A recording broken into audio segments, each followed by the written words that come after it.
Hi friends, అందరికీ good morning. ఇంకోండి ఈరోజు మార్నింగ్ మేము పేరెంట్స్ డే మీటింగ్ వెళ్తున్నాం. We are going to parents day meeting. మా అబ్బాయి స్కూల్లో నర్సరీ చదువుతున్నాడు. ఎందుకు ముందుకు వచ్చానంటే ఇదిగోండి ఈ టాప్ చూపించడానికి వచ్చాను. ఇది చూసారా, చాలా బాగుంది కదా. ఈ టాప్ నేను మ్యాక్స్లో కొన్నాను. ఇది 300 రూపీస్. చాలా బాగుంది అండ్ క్వాలిటీ కూడా చాలా బాగుంది. మీకు కూడా మ్యాక్స్ ఉంటే మీరు కొనుక్కుంటారని చెప్పేసి ఉద్దేశంతో నేను మీకు దీనికోసం వచ్చాను.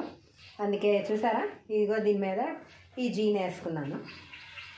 నచ్చితే వీడియో లైక్ చేయండి, మా ఛానల్ని సబ్స్క్రైబ్ చేసుకోండి. మరి పేరెంట్స్ డే మీటింగ్లో మరి మా అబ్బాయి కోసం ఏం చెప్తారో చూడాలి. మరి waiting for that. See you soon. Bye friends, have a great day. Advance happy Pongal అందరికీ. బాయ్.